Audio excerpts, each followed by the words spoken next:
लड़की ने अपने शौहर से तलाक ली और उसी के दोस्त के साथ शादी कर ली। अस्सलाम वालेकुम, कैसे हैं आप लोग। मैं हूं आपके साथ अदनान और आज की कहानी सुनाना किसी की दिल आजारी करना नहीं है, लेकिन इसे सुनने के बाद सबक जरूर सीखिएगा और अपनी राय जरूर दीजिएगा। दो दोस्त जो कि सऊदी अरब में काम करते हैं, एक ही कमरे में रहते हैं और एक उनमें से सीनियर है और एक जूनियर है। सीनियर जो है उसकी सैलरी भी अच्छी है, जूनियर जो है उसकी सैलरी नॉर्मल है। और जो जूनियर है उसकी अभी कुछ महीने पहले शादी हुई है, वो पाकिस्तान से छुट्टी काट कर सऊदीया वापस आया है। और ये दोनों दोस्त जो हैं एक ही शहर के रहने वाले हैं।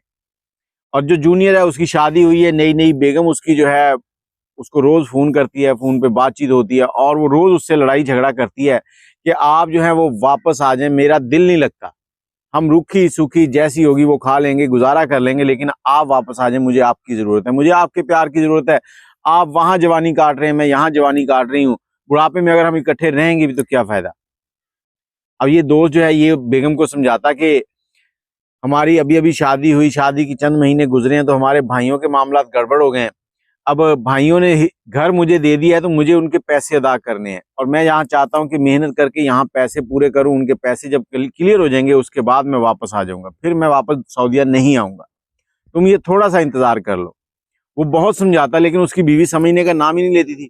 वो बेचारी भी अपनी जगह सच्ची थी कि नई नई शादी हुई है, चंद महीने के बाद वो छोड़कर उसको सऊदीया चला गया साल दो साल के लिए। अब चंद रोज गुजरे तो इसका जो सीनियर दोस्त था वो कहता कि मैं पाकिस्तान जा रहा हूँ, मेरी छुट्टी मंजूर हो गई है। कब जा रहे हो? फलां तारीख को जा रहा हूँ। इसने कहा यार मैं कुछ सामान लेके दूं तो वो ले जाओगे? उसने कहा जी जरूर, आपका सामान नहीं लेके जाना तो लेके किसका जाना है। तो इसने बाजार से जाकर एक मोबाइल खरीदा, बीवी के लिए कुछ तोहफे खरीदे, कुछ और चीजें वो लाया, लाकर एक छोटे से बैग के अंदर पैक की। पैक करने के बाद उस दोस्त के हवाले कर दी कि ये सामान है मेरा और ये मेरी बीवी का नंबर है, तो आपने मेरी बीवी से राब्ता करके उसको ये सामान खुद दे के आना है। अब दोस्त ने कहा ठीक है। अब उसका दोस्त वहां से जब रवाना हुआ पाकिस्तान आ गया, इसने अपनी बीवी को बता दिया था कि मेरा दोस्त जो है वो आ रहा है, तो वो कुछ सामान लाया, तुम्हारे लिए कुछ गिफ्ट भेजे हैं। बीवी बड़ी खुश थी कि मेरे लिए गिफ्ट आ रहे हैं, लेकिन साथ ही उसकी लड़ाई वहीं की वहीं खड़ी थी कि आप वापस क्यों नहीं आए, आप वापस आ जाओ, मुझे तोहफों की जरूरत नहीं है, मुझे आपकी जरूरत है। अब ये इंतजार में था कि इसको तोहफे मिलेंगे तो ये खुश हो जाएगी, चलो कुछ महीने तो गुजरेंगे ना, मैं अपने पैसे जमा करूंगा, भाइयों को पैसे दूंगा। मजबूरियां बहुत कुछ करवाती हैं, लेकिन जब आप शादी करें तो फिर ऐसी मजबूरियों को सामने ना रखें। अब दोस्त पाकिस्तान पहुंच गया, उसने एक दो दिन घर पे गुजारे, उसके बाद उसने कहा इसका सामान पहुंचाता हूँ। उसने नंबर डायल किया, नंबर डायल करके इसकी बीवी से राब्ता किया कि आपके शौहर ने कुछ सामान भेजा है, वो आपको देना है। अब उसकी बीवी बड़े प्यार से बोली हेलो, मतलब अच्छी अच्छी अंदाज से। इसका जो सीनियर दोस्त था वो बड़ा दिल ही दिल में हैरान कि इतनी प्यारी आवाज है यार, ये दिखने में कैसी होगी। अब उसके जहन में ये था कि मैं इसको कैसे देखूं, तो उसने उसका नंबर सेव किया। सेव करके जैसे ही व्हाट्सएप पे देखा उसकी डीपी लगी हुई थी, तो डीपी देखते ही उसका तो दिल उस पे आ गया। अब उसने कहा कि कोई ऐसा टाइम ढूंढता हूँ जब इसके घर जाऊं तो ये अकेली हो, ताकि मैं कुछ गपशप लगा सकूं, कुछ टाइम वहां चल सके। लेकिन उसके घर में उसके वालिद भी रहते थे, उसकी वालदा भी रहती थी। अब उसने फोन पर राब्ता करके बताया कि किस टाइम आऊं।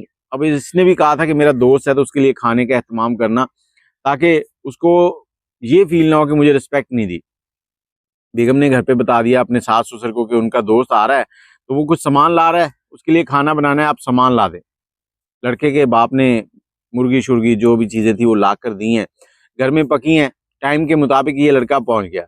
अब इसे बैठक में बिठाया गया और जो सऊदीया में लड़का था उसकी बीवी जो थी वो चाय शाय लेके आई है, बड़े सुर्खी पाउडर लगाया हुआ था उसने और बनी संवरी हुई थी। लड़का देखते ही उसके ऊपर लट्टू हो चुका था। आधा दिल तो उसने पहले ही दे दिया था, बाकी जो रहा रहा था वो इस मुलाकात के बाद दे दिया। अब वो बार बार उसी को देखे जा रहा है। औरत की जो छठी हिस्स होती है ना बड़ी तेज होती है।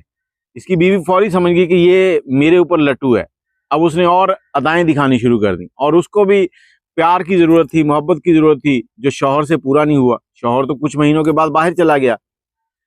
अब जो लड़का था वो इससे बात नहीं कर सका। लड़के ने खाना खाया, उसके बाद जो बैग था उसके हवाले किया कि ये आपके सामान है, इसे आप चेक कर ले। उसने खोल के चेक किया, चेक करने के बाद कहा कि ठीक है। अब वापस चला गया और जाकर सारा दिन उसी के बारे में सोचता रहा कि यार वो कितना खुश नसीब है कि उसको ऐसी खूबसूरत बीवी मिली हुई है। अब ये लड़का जो था ये भी शादीशुदा ही था। अब इसने रात के टाइम दोबारा उसी के नंबर पे फोन किया, उसकी बीवी के नंबर पे। उसे कहता कि हेलो, आगे से भी बड़े प्यार भरे अंदाज में जवाब आया कि जी अस्सलाम वालेकुम, कैसे हैं आप। बातचीत हुई, उसने कहा मैं डर रहा था कि आपका सामान ख़राब तो नहीं हो गया, सामान ठीक था सारा, आपने देख लिया है ना। और वो कहती हाँ सामान ठीक था सारा, मैंने देख लिया है, पर एक चीज़ गड़बड़ है। कहता क्या गड़बड़ है। कहती लगता है आपका दिल भी इस सामान के साथ इधर ही रह गया है। अब इसको पता चल गया कि ये मुझसे खुली फ्रैंक गपशप करना चाह रही है। गपशप होने लगी, अब दिल उधर रह गया। उसने कहा मैं तो खुद रश्क कर रहा था कि मेरे दोस्त की कितनी अच्छी किस्मत है जिसको इतनी खूबसूरत बीवी मिली है। ये कहती है ऐसी खूबसूरती का क्या करना, वो वहां पे जल रहा है, मैं यहाँ जल रही हूँ, हम इकट्ठे नहीं रह सकते, और शादी भी हमारी अभी हुई है। उससे बातें की, अब ये बातें रोज होने लगी। और एक दिन उसने कहा कि लड़के ने कहा कि हम कहीं मुलाकात करते हैं। उसने इसको एक कॉफी शॉप पे बुलाया। इसने घर पे बहाना बनाया कि दोस्त की खबर लेने जा रही हूँ, वो बीमार है। अब बीमार है, खबर लेने जा रही हूँ, लेकिन सुर्खी पाउडर लगाई हुई है। चली गई, सास ने कुछ नहीं कहा। इन्होंने कॉफी शॉफी पी, उसके बाद वापस आ गई। अब बातें फिर चल रही हैं टेलीफोन के ऊपर। अब ये अपने शौहर से लड़ाई झगड़ा कम कर दिया, इधर इसका ध्यान ज्यादा हो गया था। अब इसने मामूल बना लिया कि रोज सुबह के टाइम तैयार होके जाना, सुर्खी पाउडर लगा के, और घर पे कहना कि मेरी दोस्त बीमार है, उसके पास हॉस्पिटल जा रही हूँ। तो 3-4 दिन ऐसे ही किया, तो इसकी सास कहती कि मुझे भी साथ ले जाओ, मैं भी उसकी इयादत कर रहा हूँ। कहती माँ जी आप कहाँ जाएंगी, वहाँ हॉस्पिटल में बड़ा रश होता है, बैठना पड़ता है, इंतजार करना पड़ता है, फिर डॉक्टर आते हैं, इस तरह से टाल मटोल की। अब उस लड़के की माँ जो थी वो बड़ी समझदार थी। उसने अपने बेटे को फोन किया और कहा कि बेटा तेरी बीवी जो है ना वो हाथ से निकलती जा रही है, तो मैं तुम्हें बता रही हूँ, फिर ना कहना कि बताया नहीं है। बेटे ने पूछा क्या हुआ, उसने बताया कि इस तरह से रोज सुर्खी पाउडर लगा के कहती है कि मैं उसकी खबर लेने जा रही हूँ। अब उसने पूरी बात सुनी और खामोश हो गया। अब वहां बैठा सोच रहा है कि मैं क्या करूं। अगर भाइयों को कहता हूं कि उसकी निगरानी करके मुझे बताएं तो वो भी बुरी बात है, अभी अभी उनसे लड़ाई हुई है, उनसे अलहदगी हुई है, और वो मुझे बुरा भला कहेंगे कि तू इसी काम के लिए वहां गया हुआ है। फिर कहे कि दोस्त को कहूंगा तो दोस्त भी क्या सोचेगा कि इसकी बीवी कैसी है। खामोश हो गया। शाम को बीवी को फोन किया और उससे कहा कि तुम ना घर से बाहर नहीं जाया करो, तुम इस तरह से बाहर जाती हो, ये अच्छा नहीं लगता, लोग बातें करेंगे। इसने तो समझाना चाहा, लेकिन लड़की जो थी वो पहले से ही बिफरी हुई थी, उसकी तो नजरें कहीं और जमी हुई थी। उसने आगे से कहा कि देखो तुम मुझ पे शक कर रहे हो और तुम मुझे तलाक दे दो, मैं तुम्हारे साथ नहीं रहना चाहता। इसने बड़ा समझाया, लेकिन उसने एक ही जिद पकड़ी हुई थी कि तुम मुझे तलाक दे दो। लड़के ने उसको समझा बुझा के आखिरकार टेलीफोन बंद हुआ। उसने कहा सुबह तक सही हो जाएगी। उसने कहा मैं तो सिर्फ तुम्हें समझा रहा था, मैं शक नहीं कर रहा हूँ। अब टेलीफोन बंद हुआ तो इसने फौरन दूसरे लड़के को फोन किया जो उसका दोस्त था। उसको कहती है कि ये मामला है, उसने इस तरह से मेरे ऊपर शक किया, और शक उसका बनता भी है, लेकिन अगर आप मुझसे शादी करें तो मैं उससे तलाक ले लेती हूँ। अब ये तो खुश हो गए, इसके दिल में तो लड्डू फूटे कि उसे क्या चाहिए था, सोने पे सुहागा। उसने कहा ठीक है तुम तलाक ले लो, मेरी सैलरी वैलरी हर चीज अच्छी है, तो मैं तुम्हें सऊदीया साथ ले जाऊंगा शादी करके। जैसे ही अगली बार कॉल आई तो इसने फिर वही रट लगाई। आखिरकार इसने उससे तलाक ली, और तलाक लेने के बाद उसके दोस्त के साथ शादी कर ली। शादी करने के बाद कुछ टाइम गुजरा तो इसके दोस्त ने इसे सऊदीया बुला लिया, और उसी क्वार्टर के अंदर ही एक अलग से क्वार्टर लिया उस बिल्डिंग के अंदर, और वहां पर अपनी बीवी को रख लिया। अब बात कहाँ छुपती है, कुछ वक्त गुजरा उसके बाद उसे पता चल गया कि ये इसी की बीवी से शादी कर चुका है। जब ये उस पर शक कर रहा था तो यही था जिसके साथ वो रंगरलियां मना रही थी। इसने दोस्त के साथ बड़ा झगड़ा किया। झगड़ा करने के बाद दोस्त ने बहुत समझाया। उसने कहा देखो हमने कुछ गलत नहीं किया, मैंने उसको इस्तेमाल नहीं किया, मैंने उससे शादी की है। उसने कहा शादी कर लो, मैंने कहा कर ली, अगर मैं ना करता तो शायद कोई और कर लेता, इसमें गलती तुम्हारी है, तुम शादी करके उसको छोड़कर क्यों आए थे, तुम्हें सोचना चाहिए था। आखिर 1 साल के बाद इनके यहाँ बेटा पैदा हो गया।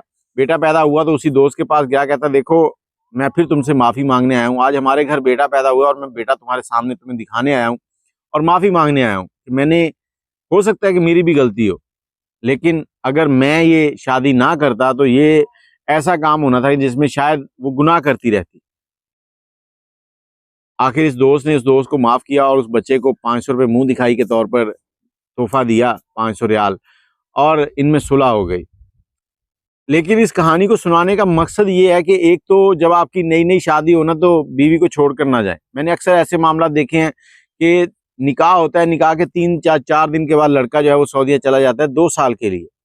अब 2 साल लड़की को शादी के बाद घर में ऐसे रहना क्या मुनासिब है। फिर अपने घर तक किसी भी दोस्त को रसाई ना दे। हर दोस्त जो है ना वो वफादार नहीं होता, हर दोस्त की आंख में शर्म नहीं होती। कुछ ऐसे दोस्त भी होते हैं जो आपके घर के ऊपर गंदी नजर रखते हैं। रात ही एक दोस्त एक कहानी सुना रहा था इंशाल्लाह वो भी बहुत जल्द आपके साथ शेयर करेंगे। बाकी आप अपनी राय कमेंट में जरूर दीजिएगा, दुआ में याद रखिएगा। अल्लाह हाफ़िज़।